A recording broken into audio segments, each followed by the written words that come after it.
ဘတ်စကားစီးရင်းနဲ့ဗျာဘတ်တခြားလူတွေပေါ့ဗျာတခြားလူတွေမှာအဲ့လိုဗျာအရန်အနံဆိုးထွက်တဲ့လူတွေပဲကြုံဘူးလားဘတ်စကားပါမှာ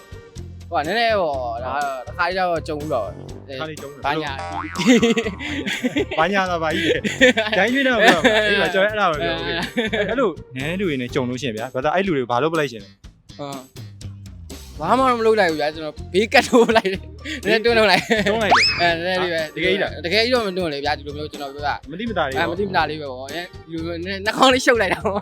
တကယ်လုံးပြတာလေကျဲတယ်ဒုက္ခโอเคအဲ့လိုအခုကျွန်တော်နန်လာဘယ်လိုနေလဲ မွေးတာပေါ့ ကျွန်တော်မရှုံလို့ဆိုတာโอเคအဲ့ဆိုလို့ရှိရင်ဘာသာဟိုပါဗျာကိုရိုင်းရောအဲ့လိုမျိုးအနံဆိုးတွေပါထွက်ဘူးလားဘတ်စကားပေါ်မှာ ကျွန်တော်ကြောက်ခိုင်းကြရင်တော့ချွေးထွက်တယ်လေဗျာ အဲ့တော့မစင်းတာโอเค ချွေးရတယ်နဲ့ထွက်တယ်လေဗျာချွေးထွက်တယ်နဲ့ကိုယ်နဲ့ကိုတော့တဲ့ခါကြရတယ်နဲ့နန်တော့ဒီကလူများရည်လည်းနောက်ရှက်ဖြစ်သွားတယ် ဒီမြန်တော့ရှုံလို့ ရှုပ်တာပေါ့ခါရတယ်ခါရတယ်သိရလားတော့ဒီလိုပါပဲ ဒီပါပဲเนาะကိုနန်နဲ့ကိုနန်တလဲတယောက်တလဲပေါ့နန်ကတော့โอเคအဲ့ဆိုလို့ရှိရင်ဘာသာအဲ့လိုနန်လို့ရှိရင်ရောဘယ်လိုဖြည့်ရှင်းလဲ လူပြင်းရှင်းလဲဆို ဒါမှမဟုတ်ဒီတိုင်းပဲ ဒီပါပဲ sorry ပဲ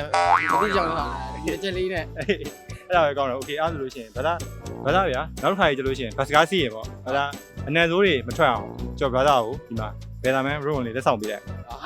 သူ့ကိုပါမေးရနော်ဒီမှာနန်တဲ့တွေပဲကြုံဘူးလားဘတ်စကားစီးရဆိုတော့